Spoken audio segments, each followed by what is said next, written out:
دوسری چیز جس کی وجہ سے فشار قبر ہوتا ہے، فرماتے وہ ہے نمیمہ۔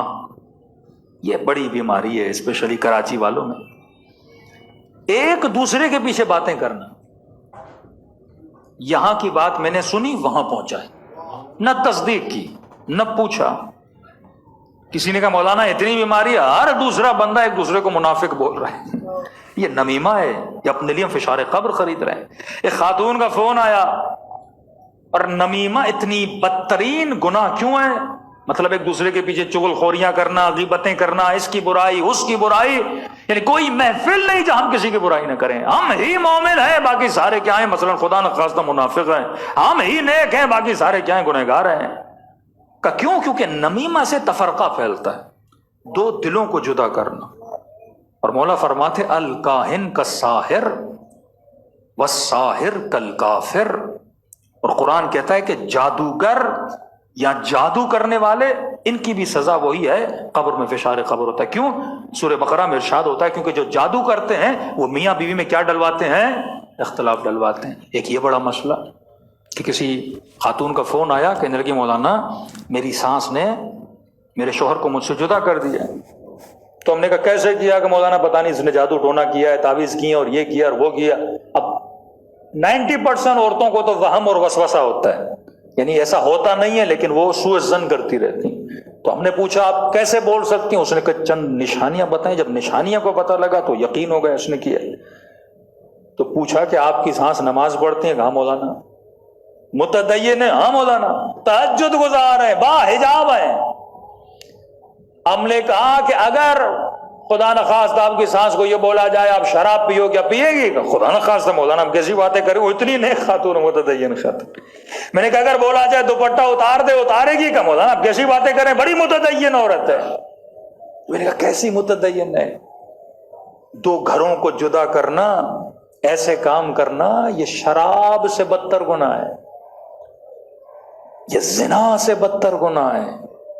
زنا بھی کرے تو 80-90 کوڑے، شراب بھی کرے تو 40 کوڑے، لیکن لوگوں میں تفرقہ ڈالے، جادو کرے، لوگوں کی زندگی، اس کی سزا اسلام میں موت ہے اور کچھ بھی نہیں ہے، اور فشار قبر سے بندہ مبتلا ہوتا ہے۔ ہمارا ایشو یہ ہے کہ ہم نے معاشرے میں بعض گناہوں کے کبھی ہونے کو بتایا نہیں ہے۔ اب اس بیچاری خاتون کا بھی شاید قصور نہ ہو، اس کے ذہن میں شراب بہت بڑا گناہ ہے، زنا بہت بڑا گناہ ہے، لیکن اسے یہ نہیں پتا کہ کسی کا گھر اجاڑنا یہ کتنا بڑا گناہ ہے۔ تو مومنوں کو آپس میں لڑانا یہ کتنا بڑا گناہ ہے۔ تو میرے چھٹے امام جعفر صادق علیہ الصلوۃ والسلام،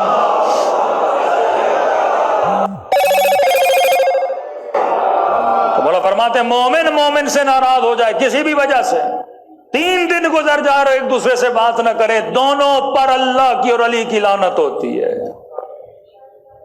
کتنے ہم میں سے ایسے ہیں قطع رحم والے، بھائی سے بات نہ کرنے والے، رشتہ داروں سے بات۔ کانوں کے کمزور نہ بنو، اذن نہ بنو، اذن کبھی مومن نہیں ہوتا۔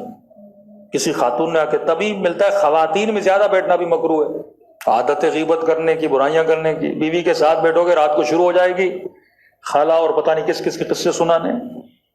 تو اسی لیے گھروں میں میں کہتا ہوں ایک بہت بڑا بورڈ ہونا چاہیے، الغیبت اشد من الزنا، غیبت بدتر ہے۔ ایک گناہ کا احساس دلاؤ، بلند آواز سے صلوات پڑھو تاکہ اس کو یاد آ جائے کہ کبھی بھی اللہم صلی علی محمد۔ گھروں میں فساد، قبر میں فشار، تفرقہ، جھگڑے، سب کی وجہ یہی نمیمہ ہے، غیبت ہے، چغل خوری ہے، یہاں کی بات وہاں پہنچانا، یہ حرام ہے۔ ان کانوں کو جہنم کی آگ میں ڈالا جائے گا جو غیبت سنیں، جو برائیاں کریں۔ یہ ہماری ماؤں بہنوں کو سیکھنا پڑے گا، اچھی باتیں کیا کریں۔ مولا فرماتے ہیں اگر کسی کے بارے میں برا سوچنا ہو نا تو برے سوچنے سے پہلے 70 مرتبہ اچھے خیال لایا کرو، 70 مرتبہ۔ اب مولا کا یہ صحابی تھوڑا عجیب تھا، اس نے کہا کہ یا علی اگر 70 مرتبہ بھی اچھے خیال لاؤں پھر بھی میرا نفس اس کی برائی بتائے، تو امام کہتے ہیں وہ اپنے نفس کو کوئی بدبخت، میں تجھے 70 نیکیاں بتا رہا ہوں تو ایک ہی برائی پہ اٹکا ہوا ہے۔ بدبختی پھر انسان کی ہے نا، کسی کا برا سوچنے میں ہمیشہ پوزیٹو سوچو، لوگوں کے بارے میں اچھا سوچو۔ ہاں شادی کا رشتہ کرنا ہے، بزنس کرنا ہے، یعنی فزیکل آپ کسی کے ساتھ ایک ریلیشن بناتے ہو، وہ الگ چیز ہے۔ پھر وہاں پہ تحقیق کرو.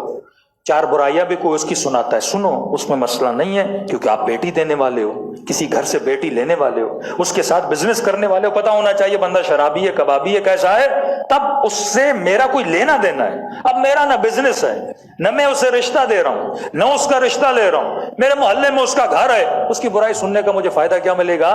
میں اپنا نقصان اٹھا رہا ہوں، بلکہ اپنی ساری نیکیاں جو 1 گھنٹہ مجلس سن رہا ہوں، سارا ثواب فری میں اس کے نام اعمال میں بھیج رہا ہوں. تو اس سے برا کوئی بزنس مین نہیں ہوگا جو فری میں اپنا کیا کرتا رہے، نقصان کرتا رہے. صلوات پڑھے محمد و آل محمد.